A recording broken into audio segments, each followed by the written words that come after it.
The CFL Gambling Podcast Week 2 previews, picks, DFS, and huge tits parlays episode on the Sports Gambling Podcast Network is brought to you by Edge Boost. Yes, the bank account that is built for better. Sign up today, edgeboost.bet with the promo code SGPN and get a free Refs Are Terrorists t-shirt from our store. Claim your shirt at sportsgamblingpodcast.com/refs. And remember, as always, folks, too, let it ride.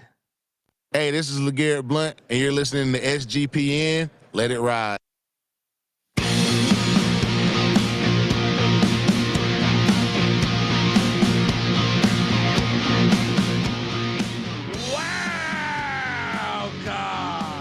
to the CFL Gambling Podcast, home of the huge tits parlay.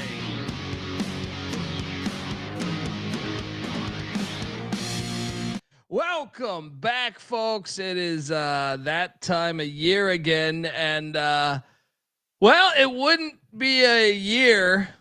First off, hop on over YouTube. You can watch the show, youtube.com. Just type in CFL Gambling Podcast. Boom! You get our stupid faces.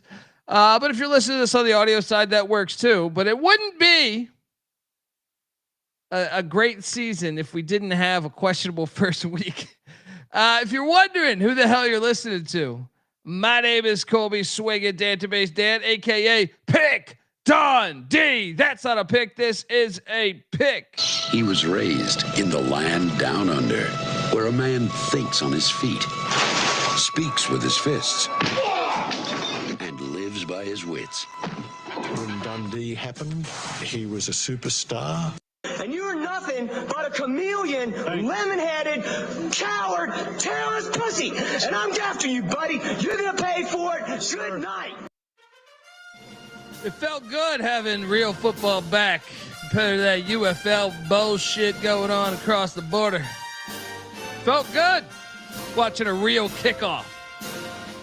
Real fans. You know, felt real good.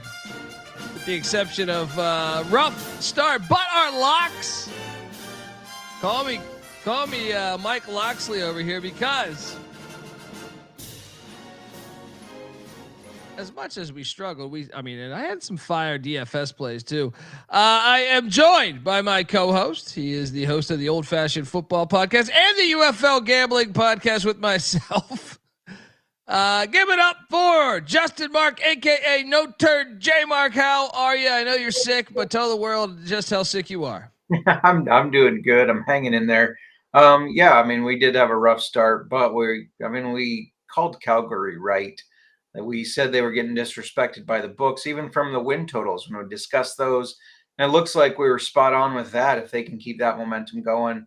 But yeah, and we hit some props. We did all right. I'm not gonna say we did bad. Yeah, well, let's talk before we jump into this week 2 stuff. You know, and by the way, if you're wondering, we will be 2 episodes a week. Moving after next week, we wrapping up the UFL. Only have a certain amount of time with doing the college football experience. But there was one thing that I definitely thought was evident. Well, there's 2 things. Toronto's fucking horrible. I know maybe we have a situation, no Chad Kelly, best player in the league, all that stuff you've been saying all offseason. But they looked really bad. Could have been a hangover. You know, you've been partying, great cups, chilling at the house. You've been having orgies all through Toronto and Ontario, and and you get a dose of reality. The season's back. I feel all right about Ottawa. I think Saskatchewan we might have slept on a little bit. Looked a little more. I want to see them on the road though. Mm-hmm. And then the one that stood out to me, was the BC game. I don't think Edmonton's any good. They were playing it. I mean, we'll see. It was 1 week, brand new coach, so maybe they buy in and get the system a little bit more. But I'll tell you one thing. At some point, they got to go to Cody Fajardo, right? Am I crazy? Because, Trey Ford, he looked like he was playing and one style. Like just now it worked on a play or two, but for the whole game.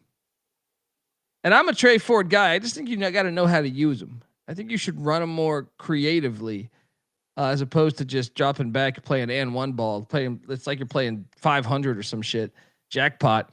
BC also looked better on the other side of that. So maybe it's one of the two, but that was the game to me that had red flags. I watched it on replay. I caught a little bit of it live, but then I was doing so much shit college baseball. I host the college baseball show. So then I had to watch it again the next day from start to finish. Got it in. But that one was the one to me was the biggest surprise from we were buying into the Eskimos. I don't know that I'm there anymore. And I think we were underselling BC, which looked pretty damn good. How about you? All the four outcomes. Which one was the most surprising? Which ones stood out to you? So I think the most surprising was Edmonton as well. I was obviously high on them. I liked their over the win total. I liked their defense. That I think what stood out to me most was not necessarily Trey Ford, but the defense. I mean, it was not a strong unit that I thought they had put together. Now, maybe it's week one, or maybe it's just that it looks good on paper. It's not going to work in this system. Yeah, I get what you're saying about Trey Ford, though. There was a lot of what I like to call backyard ball, right, where he's running around for his life. And he made some really good scrambles, but it just didn't net for much, unfortunately. Ottawa looked good. Saskatchewan, I think they just opened up too strong, and Ottawa couldn't really recover. But I felt like that second half they gelled better, so I feel fine about them going forward. Toronto, I think they're more than just a Chad Kelly away from fixing that problem. They look bad. They look terrible. The offensive line looked bad. The defense. But could that just be you didn't focus? You won the Grey Cup. You're thinking, hey, we're the fucking best. Everyone going around town, scattered ass, saying hello to me. You know, my concern with this team was they had a huge roster turnover, which can sometimes work. However, I think this organization, we've kind of seen it in the past couple of years. They seem to think they know better. They seem to think like, hey, we'll just figure it out with new guys. We don't need to keep the same guys. And I think that's starting to bite them in the ass a little bit. I think you're going to see them struggle this year. Hamilton, Calgary, really good game. Calgary was in control the whole time. VA looked great. At the very beginning there, I thought, ooh, he's got to quit throwing interceptions because he threw two of them and then a third was called back. But then he shook the rust off, it felt like, and then they were rolling. We did see in that game, though, I'm surprised you didn't bring it up yet. Real surprised. We saw a kickoff return because we have a real kickoff. So imagine that. You get a real kickoff, you get a kickoff return for a touchdown. That was nice to see. I've missed those. Yeah, a real kickoff, not that soccer bullshit that's trying to invade the sport. But if I wanted to go to Europe, I'd be there. They put that in Madden, which makes sense, I guess, because the NFL's doing that. But in Madden, you got that bullshit kickoff, and I hate it. It's like I'm used to getting some good return yards. What the fuck is going on here? It's the most exciting play in football, and they just said, "Yeah, let's get rid of it." It's where your athlete. I mean, you can turn the tables. I would be willing to say it is the most impactful play. Like the other team just scores either a field goal or a touchdown, and it's a great fuck you back. Mm-hmm. And to deprive that, you saw the lack of under this return system. It never works. The UFL, did they even have one all year? I don't believe so. Yeah. I mean, you take away one of the coolest plays in football and one of the things you can really coach too. That's like a great coaching advantage. But I will say, I feel pretty good about Calgary. We gave away that future. I don't want to get too ahead of myself with saying, oh, I told you they're going to win the Grey Cup, take the Grey Cup. But I mean, the over, I definitely feel good about. I watched that game and I actually think, and you give Dave Dickinson, he was a proven winner, Vernon Adams, and then they go some of the acquisitions they had. I think we're looking pretty good there. I know even guys from Sports Gambling Podcast were texting me saying, good call so far on this over for the Stampeders. Well, it was 6.5. They only need to win 6 more games. I see them easily doing that. Yeah, I think they could too. We had news though, right? We had a couple signings, right? Yeah, the main one being that Saskatchewan with AJ Alouette We haven't heard the full extent of his injury, but I have a feeling he will miss time, which is unfortunate because he worked on kind of slimming down because he does have some injury history. He thought that would help. Obviously, it did not work out. But they signed Kadeem Carey, a guy that, as EMS 007 saying Argos fucked up cut and carry because they couldn't run the ball. And Saskatchewan knows that he's a good running back that can move the ball, even though they really didn't struggle to move the ball without Owlette. Their backup did very well. But, they signed Kadeem Carey. He's going to be in the backfield, and I think that's a good move for him. Yeah. And by the way, how about my Dedrick Mills DFS play there, getting it done? Yeah. 3 touchdowns, I think. Yeah. And look, right now, we're going to dive into, all of week 2, but right now, back to the Edmonton point, they are the worst offense in the league by 41 yards. Ouch. So, and they're the worst defense in the league, but that's only by a little bit. Yeah, I mean, red flags out. We'll see. That might just be BC just being really good because they did look pretty good. But Calgary though, second best offense, based off of the numbers so far this season. So let's see if they can keep that thing going. 428 yards, second to only BC, the Lions there. Anything else you want to touch on from week 1? The first touchdown prop. How about that? Yeah. Didn't you hit with Crumb? You hit with Crumb, I thought. Crumb! I did hit with Crumb. I mean, my I guess take on it was Geno Lewis, but I said, but maybe they get close and Crumb punches it in. What happens? Geno Lewis gets to the 1 yard line. I thought I had it, but then Crumb punched it in. So let's go. Yeah, great stuff there. Folks, want to tell you that the CFL Gambling Podcast, can't believe I almost made that mistake, is brought to you by us. Yes, we are part of the Sports Gambling Podcast Network. Get all your picks and podcasts for the Stanley Cup Finals, College Baseball World Series, UFL Championship, NBA Finals, college football preseason picks, and CFL action all over on the SGPN app, and that's free to download wherever you get your apps. So hop on over there and let it ride. All right, we are back talking CFL week 2. Let's just jump right into it. One of the best things the CFL does, in my opinion, is scheduling. Yeah. Scheduling. Thursday night, we have an opener in good old Winnipeg. They did not play. They had the bye for week 1, number 9 team. So the BC Lions trotting in there. And I think the big news is Zachary Caleros failed to pick up his phone. This sounds like just a ridiculous story. This sounds like you're watching like a fucking Dateline or something where, this woman's running for her fucking life. She calls her fucking boyfriend and he's playing a game of fucking Call of Duty. Misses the call and she ends up dead, and he's sitting there, they're interviewing and he's like, if I had just been paying attention to my phone. I never heard of this in the professional sports realm. Zach Caleros, though, is missing the game. So it will be Tebow 2.0. Chris Strevler, my boy. That's a gamer. BC's laying 2.5 or 3. Shop around. I made these slides about 45 minutes ago, but I do think I see a 3 out there right now. The over under at 49.5, which was pretty shocking to me. Here's the thing though. Winnipeg does have a great crowd, great home environment. They're tough to beat there in Winnipeg. So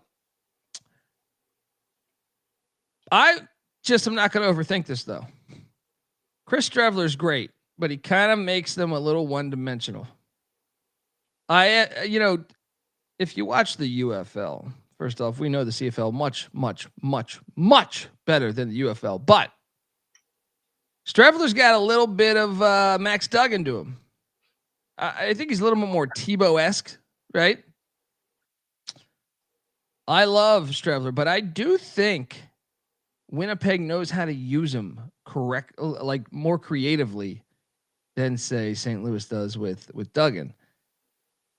I still can't take Winnipeg based on how good BC looked with Rourke. Rourke might be the best damn quarterback in the league. I know we said Chad Kelly, and you were pumping that all off season, but Rourke looked pretty damn good. So I think I have to take BC, knowing that Winnipeg's franchise quarterback over the years is out for the game.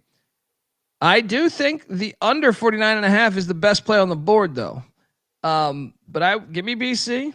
Give me the under on these Winnipeg Blue Bombers and BC Lions. J-Mark, no turning back now, buddy. What are you doing? So last week we agreed on every spread pick, and we went 1-3. So I love the fact that we're starting out on opposite sides this week. That means somebody's turning it around, or we both go 2-2. We'll see. But I'm thinking one of us is turning around. Yeah, I mean, I get what you're saying with Strevler. However, he showed some flashes. He could throw it a little I am his biggest fan, I think, in this league. It's just you got to know how to use them. And I do think they know how to use them all right.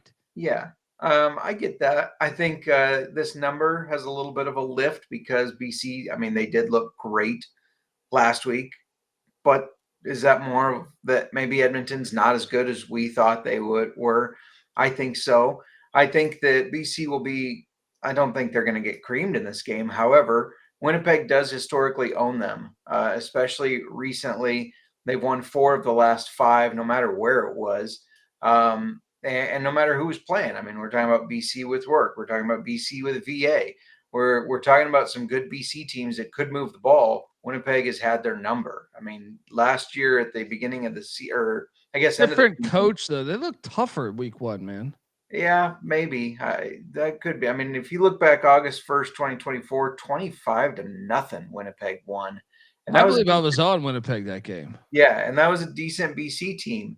I just think that the history of BC versus Winnipeg, the history of Winnipeg performing well at this stadium, at home, their home opener, I think everything's going to be rolling their way. And because of that, I'm taking the Bombers to upset the BC Lions. Wow. But I 100% agree with you that the under is my favorite play in this game. I think this is going to be a low-scoring game, defensive battle, feel them out type of game. But yeah, I like Winnipeg to win this. Interesting. I mean, it wouldn't shock me with the pedigree and the culture there. And I'm fascinated. It's the game I want to watch most because of Strevler. Yeah. I'm a big fan. I just think sometimes these coaches, and like, I know I just praised Winnipeg for understanding his strengths to me better than Tony Meatball in the UFL with the St. Louis Battlehawks. But I still think they don't use them correctly. At least last year they didn't.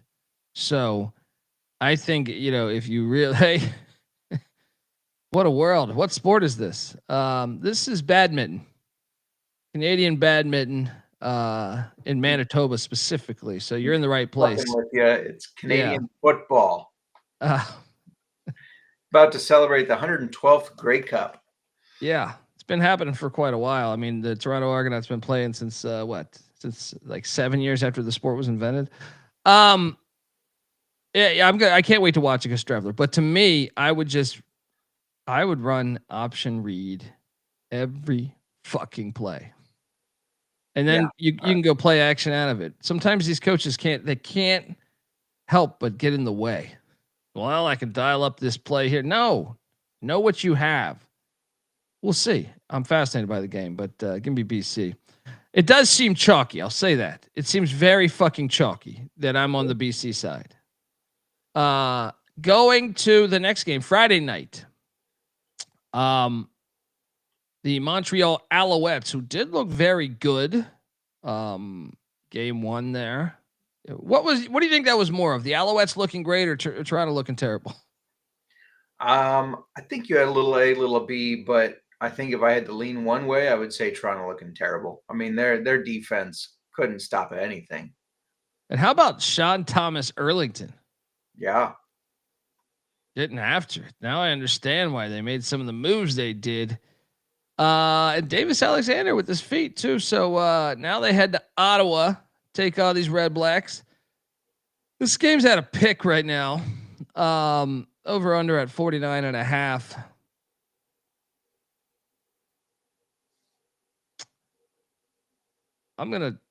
I thought Ottawa looked all right with Justin Hardy and company. I thought they didn't. I mean, they lost the game, but I thought they looked all right. So I'm going to go back to the well. I am going to take Ottawa to win this game.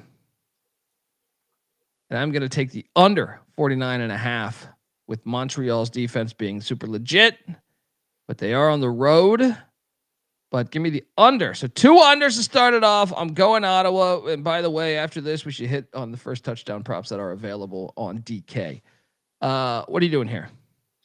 Yeah, I mean, I absolutely see where you're coming from. However, well, I guess on the sides, because I agree with you on the side.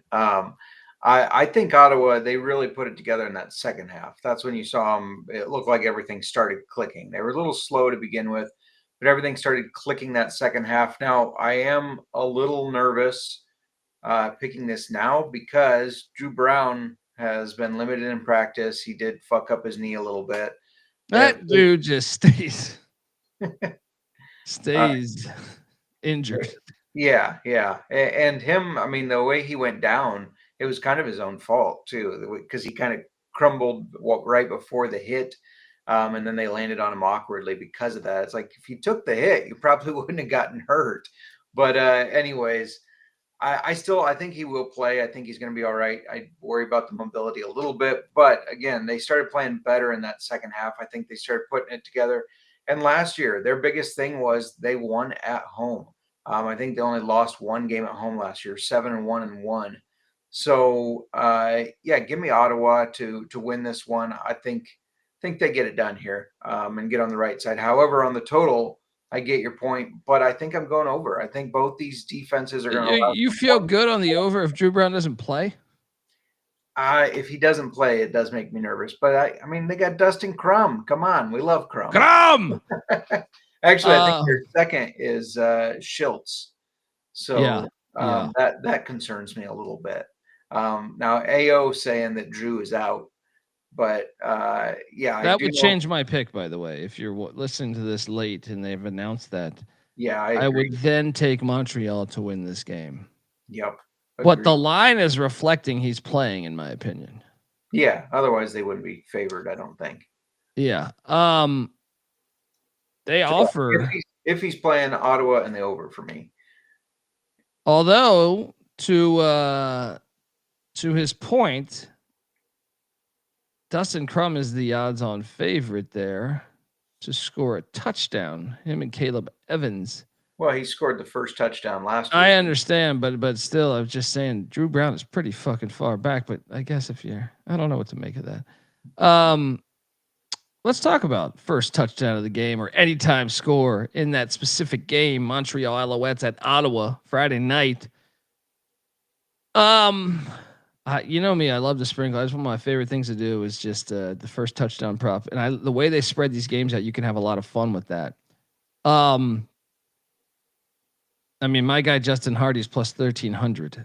The only problem is the Drew Brown thing. So it almost right now, unless you know Brown's playing, because I do think that I would want an Alouette if Drew Brown's out, just start the game. And that's when I would look to, I had Justin Hardy's an ECU guy. Well, so is Tyler Snead, plus 2,200, J Mark. He didn't have the best game last week I had him in one of my DFS lineups.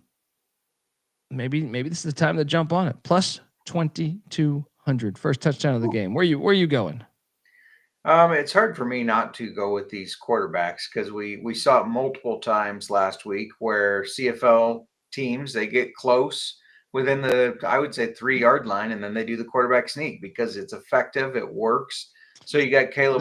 The real home of the tush push. That's right. You got Caleb Evans on Montreal's side at plus 650, Dustin Crum at plus 750. I'm on Crum again, plus 750. And that works whether they start Brown or not, whether he plays or not, because Crum will be in there and he'll be the short yardage guy. There we go. Going back to the other game, I know we got to get to the Saturday action, but BC at Winnipeg, we forgot to touch on anytime scores or some of the props. And feel free, if you have any other props, to throw them out. But first touchdown prop for BC Winnipeg. Strevler, by the way, at plus 650. I find that fascinating that he is the odds-on favorite for the first score. A lot of balls with the backup quarterback coming in there. Maybe they know something I don't know, but I will take a shot on. I know your angle with the quarterbacks rushing the ball. It's smart because this league more than any other league they utilize that. I would say, but this BC offense is prolific. So when I know the chat was talking about Justin McGinnis plus 850 for the first touchdown or plus 110 touchdown in any game. That is appealing to me. Another one is your boy James Butler at plus 800. But I'm going to go with Justin McGinnis as the first touchdown of the game. What are you doing here in the BC Winnipeg game? And feel free if you don't like any of these, you like a prop, let it out there. Yeah, well, so the book I'm on, I don't see the props quite yet, but since you took BC players, I'll just give the other side here, Winnipeg. I mean, it's hard with a guy like Brady Oliveira. It's hard not to take him. I mean, he was the number 1 rated player last year by the league.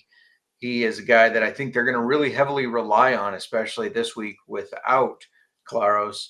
The other guy I like is Dalton Schoen. I mean, it seems like people maybe forget that name a little bit because he has had some injury problems, but he's got like 26 touchdowns in 30 games. I mean, this guy is always scoring touchdowns. He's 10-1. So I think that's my favorite. Let's get Dalton Schoen involved early and often. I like it. I like it. Now, here's an interesting one for you regarding this game. Chris Strevler, over under 210.5 passing yards. I gotta think the under's gonna hit, right? I mean, that's where I would lean. Yeah, absolutely. I know we don't lean here, but that's the obvious choice. I'll put it that way. The obvious choice is the under. Maybe I don't see him coming out and throwing for 400 yards like some of these teams have done. I'm quickly doing some deep diving here on his game stats. I mean, when is the last time he has thrown for that many yards in a professional football game? I don't know that he ever has, right? Yeah. I mean, he threw for 1,500 yards with Winnipeg in 2019. Perhaps one of those games he did. But still, what am I missing here, J Mark? Yeah, not known for his passing, that's for sure. So I mean, 210.5 is a lot, and that's the number 1 defense in the league right now. Yeah, true. Yeah, I'll take a shot on that. It does seem like deer in a cage, but easy shot, easy kill. But also Davis Alexander in the Montreal Ottawa game, over under 285.5 passing yards. Nathan Rourke, 280.5 passing yards as well in that Winnipeg game. You could also do passing touchdowns. Strevler over 1.5, plus 150 if you like the over. By the way, I do not. What about rush yards? James Butler over under 56.5. Brady Oliveira over under 76.5. Any of those stand out to you? I mean, I think they're going to rely on Oliveira, but my concern is BC knows that. I mean, BC knows that they have to establish the run in order to win this game. So why not stack the box? So that number actually makes me a little nervous. I think if I'm taking anything, I'm taking the under, thinking that they're going to account for that and they're going to know that that's what they need to stop. Yeah. Well, here's what's interesting, dude. Think about this. Strevler's over-under is 210.5 passing yards, but the over-under on Nick Dembski's 45.5 and Dalton Schoen is 51.5. So you're telling me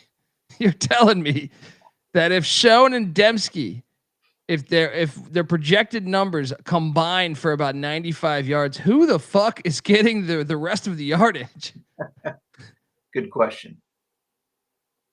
Interesting. Very interesting stuff. You don't like any of those though. Dembski. What about Justin McGinnis? Over under 64.5 yards.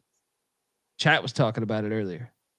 Yeah, I mean, these are just hard because we don't know how Winnipeg's necessarily going to look with their changes. We don't know how that defense is going to be. So that's the gamble, right? However, Justin McInnes looked very good last week. So I don't mind taking the over, sprinkling a little on the over there. Also switched books now so I can see more of these. Watch for a little alt parlay. I like to take these alt receiving yards, knock them down a little bit and parlay them together. I'll be releasing that once they have a couple more out. Yeah. And I mean, if you are bullish that Winnipeg's offense is going to sputter, you can get some decent value, like under 20.5 points at plus 160. It's not bad. It's not bad. Yeah. You got to love what they're doing here on the market. There's so much more to bet on this year. It's fantastic. Before we get to Saturday's action, folks, I want to let you know we have a doubleheader on Saturday, by the way. But I do want to let you know that the CFL Gambling Podcast is brought to you by Edge Boost. Yes, the first ever bank account that is built for bettors, ensuring all gambling transactions are approved. No usage fees, no minimums. They're not even going to do a credit check. You can earn cashback rewards as well. So what are you doing? Sign up today at edgeboost.bet with the promo code SGPN. And remember, it's the last week to sign up to get the free Refs Are Terrorist t-shirt that we're giving away. sportsgamblingpodcast.com/refs to claim your free shirt today. We're also brought to you by the Circa in downtown Las Vegas and their ultimate fantasy football giveaway. Look, I don't like the NFL. I think it sucks right now. I think it's been terrible recently. However, I still play fantasy football because fantasy football is a blast. All right. And the ultimate fantasy football experience is happening, and Circa's going to hook you up for a 12-person league to draft in Vegas and be treated like VIPs for their entire stay. You'll get a limo ride from the airport, a $5,000 food and beverage tab at Stadium Swim where you can hold your draft, a hotel stay for you and your 11 league mates, and a few other bar deals. It's really unbelievable what they're doing. So what are you doing? Enter the ultimate fantasy football contest for free at sportsgamblingpodcast.com/circa. That's sportsgamblingpodcast.com/circa. Don't forget, if you're going to any of the circus, you can always get 15% off at any time with our promo code SGP15. So do that and let it ride. All right, we are back. Let's jump over to Saturday's action as I go through this again. Saturday's action. Calgary Stampeders heading into T-Dot. Take on these Argos. Toronto laying 3. The over-under at 50.5. They're basically telling us we saw nothing week 1. They're basically just spitting in our fucking eyes, our faces, and just saying, you don't know shit. I understand that Calgary's defense wasn't amazing last year, so maybe the Argos can establish the run a little bit better, and maybe it was a humbling beatdown by Montreal. But I got Calgary. I got a future on Calgary to win the damn Grey Cup. You think I'm not taking them by a money line here? You're crazy. They got the best player on the field in Vernon Adams. That's enough for me. I also play the over 50.5. I feel very good about the over. I feel very good about Calgary, which means I will probably lose both. Right, J-Mark? What am I missing here, buddy? No, I was as confused as you were. I was like your sound drop. Oh, what? That's what I thought when I saw this line. Well, I don't get bring the head cold, but the great Lou Holtz with something to say there. That's exactly what I thought when I saw Toronto was even favored, let alone by 3. Do they play well at home? Yeah, sure. But this team, they just looked terrible.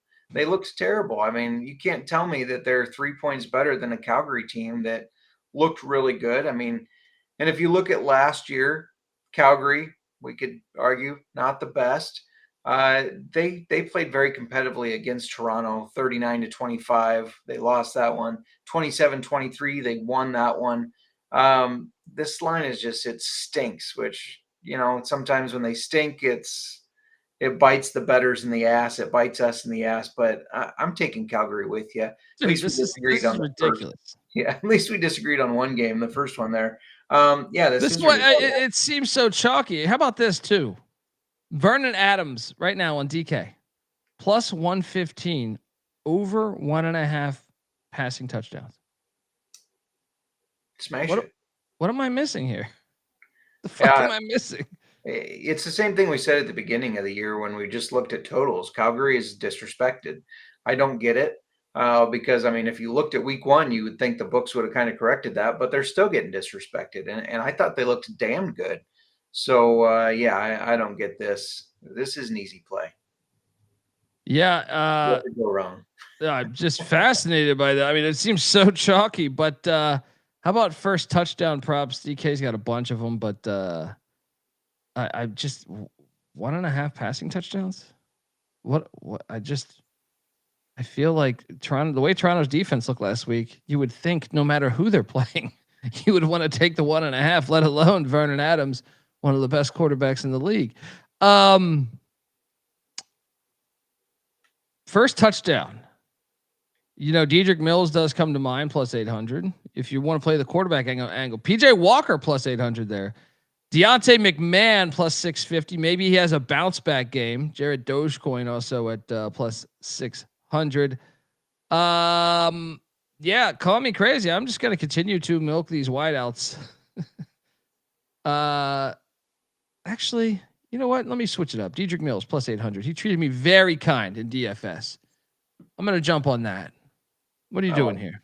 I like that a lot. Janorian Grant did not play last week. That was kind of my angle leading up to maybe he has a return touchdown. That's 16-1. I don't hate that.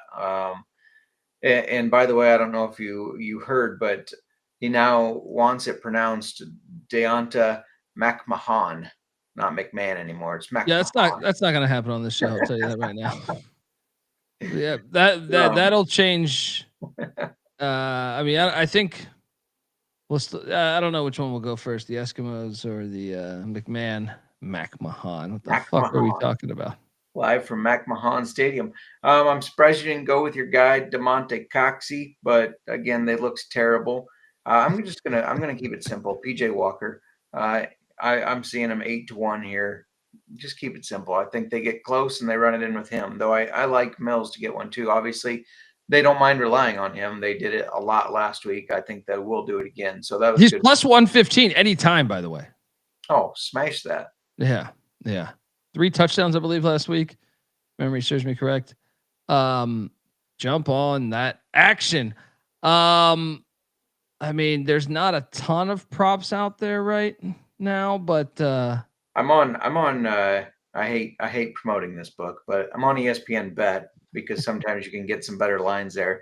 Dedrick Mills anytime touchdown plus 125 and Calgary Stampeders money line plus 130 parlayed together. That's 4-1. That seems easy. Does seem easy. Why does it seem so obvious? Some of these plays, easy, right? like BC and Calgary, just give me a nightmare. Like Montreal, Ottawa, who knows? But it does seem obvious if Drew Brown misses the game. Yeah. But I mean, the BC and Calgary plays, it just seemed fucking. Even the Vernon Adams over 1.5 passing touches. Like, what am I missing? Toronto's defense looked terrible last week. Yeah, agreed.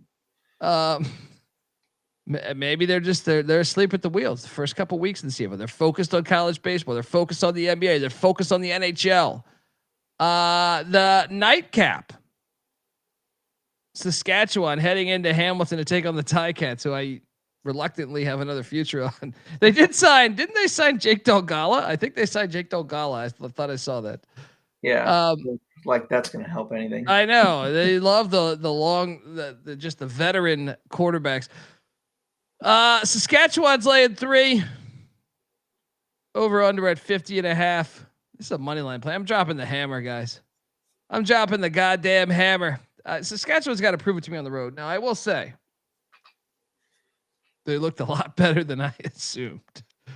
And Hamilton kind of still looked like Hamilton to me. Did you get any vibe off Hamilton being different than a year ago? No. None. Which means they'll still jump up and bite somebody because they had like a top 3 offense last year. Yeah, they did. I thought the defense I thought they made enough changes that it would be different. It did not look different. I thought they were going to fire Milanovic, but he's got the photos. He's got some photos. Yeah, I'm going back to the well. My future, I need my future to be alive. Saskatchewan, I don't trust that offense on the road yet. They got to prove that to me. I felt like last year when the offense hit the road, that's when they really hit their struggles. I will take the Ticats. I'm just playing it on the money line, to be honest, though. And the over-under at 50.5. I will take the over here as well, too, with the Ticats offense being fire. Dropping the hammer. J-Mark, what are you doing here? I honestly went back and forth on this game. To your point, Saskatchewan did struggle on the road. They didn't struggle against Hamilton, but they only beat them 33-30. So that 3-point spread as a push. However, I'm gonna roll with the hot hand for right now. I'm gonna stick with Saskatchewan. They looked good. They looked the part. Yeah, they got to prove it, but I'm gonna ride with them while I ask them to also prove it and cash my bet. Plus, we can't agree on 3 of them. We got to at least disagree on 2 games. So give me Saskatchewan to get it done. I think Corey Mesa has everybody buying in. Again, it seemed like he did at the beginning of the year. The beginning of the year is when they were very hot, so I don't think it's the time to fade them quite yet. So yeah, I think I'll ride with Saskatchewan, but I love the over in this game. The over is a smash play for me. Yeah, and the first touchdown prop market, intriguing. How about? I mean, you don't see Bo Levi Mitchell run it much, but plus 9,000. I mean. Sign me up. I'm just gonna go Bo Levi Mitchell. 5-yard rushing touchdown. Let's go. I mean, I think the obvious play is the favorite that I'm seeing anyways, Tommy Stevens, but I'm gonna go with the guy that was amazing last week. It's not like he was out of nowhere because he had a good year last year too, but give me Samuel Emilus. Plus he was a beast last week. Yeah, he was. And I think they go right back to him. And so I like him to get the first touchdown there, get involved early and often. See, the book still has AJ Alolette in here. I don't think he will play. No number on Kadeem Carey. And by the way, Bo Levi Mitchell, higher or over under 305.5 yards. A big number.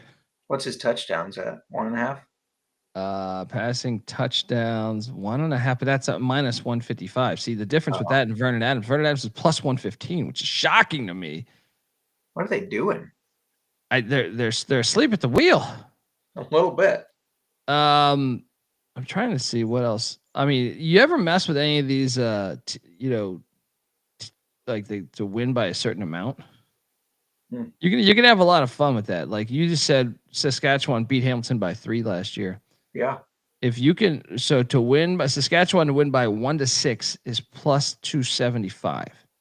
Hamilton to win by 1-6, which I'm going to play, is plus 330. You can play both those and profit. Yeah. If one of them hits, I mean. So yeah, I love that. I think, you're looking at a 3-4-ish point game. So I like that. Yeah. All right. Well, I think we've given out our stuff here. Let me ask you this though, J-Mark, before we go to our huge tits parlay and then our DFS. Which game do you feel best about? Because one thing I am struggling with, they seem too obvious to me. They do seem too obvious, but I'm doing it anyways. Calgary is what I feel best about. Yeah, I do too. I think they're still. It's almost like the you see in the NFL sometimes where like the team that wins the championship kind of gets that treatment for the first couple of weeks. I think Toronto's still getting a little bit of that off the Grey Cup win. I'm going to agree with you, Calgary. What total do you feel best about? Because I kind of love both the overs. So for me, Saskatchewan Hamilton over is my favorite. I'll go with the over in Calgary, Toronto. Okay. Yeah. So we have some difference there. All right, folks, you know what time it is. I don't, turns out Baywatch tried to sue me last week. We're playing where it shows we're getting more successful. So, yes, right now, let's get to our huge tits parlay. Yeah. Brought to you by the one and only 75 25-year-old Pamela Anderson, but she was discovered at a CFL game. So we like to honor the good Canadian Football League and their fan base and all the huge tits out there by doing our huge tits parlay, which did not cash for either of us week 1. YouTube.com. Hop on over there. CFL Gambling Podcast. We got retro huge tits on the screen. All right. My huge tits parlay of the week. Whoa. Don't get sued. Is the Hamilton Ticats money line parlay with Calgary Stampeders money line. Parlayed with the Red Blacks. Now, obviously, pending Drew Brown playing, so you might want to wait a little bit. $50 will get you $543.34. Jump in. It's gonna be bouncing. Look, you know what? You're gonna be able to go to a strip club there with all those winnings and have a good old time. Now we got J-Mark. This week he's not hitting me with a crazy one. He hit me with a crazy huge tits parlay last week, and it didn't cash, of course. But here we go. No turn J-Mark. His huge tits parlay is the Calgary Stampeders money line with the Ottawa Red Blacks, and if you look to the right of the screen, the under in Winnipeg and BC. Once again, this is the home of the huge hits parlay on the CFL Gambling Podcast. J-Mark, tell me your logic on this one. Well, we both talked about how the stamps were an obvious play, even though that makes us feel a little gross about it, right? But I think Vernon Adams he's turning that team and franchise around. Ottawa, I feel pretty confident about based on their second half, not their first half. I think they really started putting it together and clicking on all cylinders in that second half. So I like both those teams to win outright. And then the under in that Winnipeg and Lions game, I just think it's going to be a slow duke 'em out type of thing. You know, real Winnipeg football. A lot of their games hit the under last year. I think you're going to see the same thing. So yeah, I like the under in that one. There we go. One other place is giving out fire, huge CFL, huge tits parlays. Now, all right, we will get to our DFS portion of the show. But before we do that, I want to let you know that the CFL Gambling Podcast is brought to you by Underdog Fantasy, which, you know, I know if you follow J-Mark on Twitter at JMark Football, we're going to have some CFL stuff we'll tweet out. Also, we'll try to cover it from at CFL Gambling Pod on Twitter as well. But we are brought to you by Underdog Fantasy, who does cover the CFL. And look, Underdog is going long right now for the NBA Finals with their extender bonus. Hop in. And the longer the series goes, the bigger the bonuses get. So sign up. And when you do, use our promo code TCESGPN to claim your special pick plus first time deposit offer up to $1,000 in bonus credits. UnderdogFantasy.com, promo code TCESGPN. We're also brought to you by Rhythm. You've heard me talk about Rhythm before, but they just dropped a new game-changing feature called Power Trends. These are AI-detected patterns where Rhythm's models have consistently won and has a large ROI.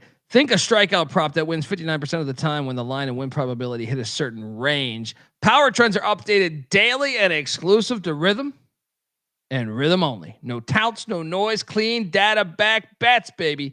Download the Rhythm app, check out Power Trends, and start betting smarter. You know damn well we will be. Also, get your free 7-day trial period today. SportsGamblingPodcast.com/rhythm. That's RITHMM. That's SportsGamblingPodcast.com/rhythm. We're also brought to you by MyBookie.ag. Yes, MyBookie is your place to bet on every single sport, including the NHL Stanley Cup, NBA Finals, CFL action, UFL Championship, everything going on right now. College Baseball World Series. MyBookie accepts customers from a ton of different locations as well. You can easily deposit, get lightning fast payouts using crypto. So what are you doing? Head on over to MyBookie.ag. And when you do, use the promo code TCESGPN for 100% deposit match up to $1,000. Of course, terms and conditions apply. Once again, that's MyBookie.ag. Promo code TCESGPN. All right, we are back on the CFL Gambling Podcast, and it is DFS time. I can't believe, honestly, like looking back at last week, I can't believe my lineup, because at one point I was like in 12th place, right? Like I was on the verge of top 10. I ended up 43rd, right? Which didn't take home any money. And my biggest problem was Deontay McMahon and Curly Gittins. Had I not played those two, Mac Mahon. Yeah, Mac That's Mahon. probably why. Yeah, Dude, I mean, Dedrick Mills killed it for me. Justin Hardy killed it for me. I was on a gravy train with biscuit wheels before these bastards. What about you? And what was your biggest regret from last week with the play? Well, now you're challenging me to actually go back and look at what I had. You try to forget it, right? I am trying to forget it. I think I also had Mac Mahon on my my lineup here. Here we go. Let me bring this up. Entries. I know I did finish less than yours because I put both of ours in and I was watching it. But Trey Ford, I thought he was going to ball out. You did kind of warn me on that. He got 11 points. Adeboboye for Ottawa only had 6. The Alouettes defense, great for me, 20 points. Rankin had 14, but then I got a little cute. Stephen Dunbar Jr., 3.6. Keon Hatcher, 9.2. I believe in our wide receiver battles, you won 2 of them. I won 1 of them. So. I was just about to bring those up. It's funny. Yeah. So you won the Gittins Dunbar one, right? Yeah, and I won with 3.6 points. That tells you how that game went for us. Unfucking believable. So, Battle of Bourbon on the line there. I can't wait for this week's action at the quarterback spot. We just talked about this. You saw me play the plus 115 on the over 1.5 passing touchdowns. VA Vernon Adams against a defense that looked like ass doo-doo play last week. So I will take Vernon Adams at 9,900. What'd you do at the quarterback spot? I mean, yeah, how can you not? That's exactly what I did as well. He looked the part, and their defense absolutely did not. And I stacked him with my boy. I'm not going to change horses midstream. You get me 3 touchdowns and 30 fantasy points. Dedrick Mills will be rostered again. So at 8K, I did load up with Dedrick Mills at the running back spot. I went with 2 running backs. How many running backs did you go with? I went with 2. I also have Mills, ironically, not my most expensive running back, but I did go with Mills at 8K. So the money I'm wrapping up in running backs kind of made me have to get creative with my lineup, we'll say. Yeah, and I actually went back to the well. I almost want to change it because his fucking name stands, but I was gonna go with McMahoney, Deontay McMahoney at 5,200. I might want to pivot right now. You could actually convince me to pivot if you got something. So I don't have much more though. The highest I can go is 5,500. I could go with Horvath of BC, which I'm not crazy about. I think I'm just gonna ride McMahoney one more time. How about you? Yeah, so I'll give out my other running back, 10,000 Smackaroos. So he's expensive, but they're going to have to lean on him, and that's Brady Oliveira. He was a beast last year for this team. In times when everybody knew they had to rely on him, they still did, and he performed well. So I'm going with him to open their season the right way. Oh, did you say the white way? Right, the right. Well, I'll tell you. This plays interesting. Maybe I should pivot from this. A lot of it, I need to know who the hell's playing for Ottawa. Yeah. In fact, I think I should pivot from it. I think While you're pivoting, just shout out to the chat, EMS 007, St. Stephen's, Channing, Geevers Golf, AO. I appreciate y'all hanging out with us talking Canadian football. Hell yeah. Let's go. All right. I'm going to try to quickly pivot to How about Dominic Rhymes for the Stampeders? I don't believe he lit it up last week though. What did he do last week? I think I have his stats right here. He did not light it up, but you're pivoting right into my lineup. Doesn't matter. They're going against a terrible defense, and I think Dom is going to get on track with how we know he can perform. He's just getting used to wearing the red, I guess, with Vernon Adams there. I mean, he's got a history with Vernon Adams. I think it'll start carrying over. You'll start seeing it more. So I also have Dominic Grimes, 4,600. It's a discount. I think he's going to start popping. So you're going to see that price creep up. Yeah, and I was gonna go with Justin Hardy, but I will not submit him in a lineup until I know Drew Brown's playing. Yeah, because Montreal's defense is good enough that I think he could actually have a bad game if Brown does not play. Yeah. So I will flip over to man. Do I go with our boy DeMonte Coxey? I don't think so. I think I'm gonna go to Shamar Bridges for the Hamilton Ticats. Or do I go with Tim White? Let's go Timmy White. Let's go Timmy White, which is what's his price? 7,100. It's a guy that had 66 catches for 67 or 69 yards this season ago. 9 targets though. Lawler had 13 though. Should I go with Lawler over White? What is Lawler's price? I love you figuring your lineup out as we go. Working through. I'm just nervous about. I'm going to go Lawler 7,800. I had my lineup all set. I did it yesterday, but I did not factor in the Drew Brown injury. So, give me Lawler 7,800, 13 targets. Let's go. Where are you going? Yeah, and AO pointing out that Dom did have a 40-yard touchdown that was called back. So this time it's not getting called back. Maybe. I know I'm chasing points, but I'm okay with that. I don't think this Hamilton defense is very good. We already said it when we talked about it. Did we see anything different? Not really. So I'm going to go with Emilus. I mean, he was on fire. He's only 8,900. Seems like he should be priced a little bit higher with how he performed last week. So I'm gonna ride that hot hand. Yeah, I rostered him as well. So I mean, that guy was a monster last week. So I don't know how you avoid that. So I've given away Dominic Rhymes, Lawler, and him. So I'm down to just defense. So please give away the rest of your team. Yeah, so I just have one left. Just to recap, I had Oliveira and Mills as my running backs, and then Emilus and Rhymes as wide receivers.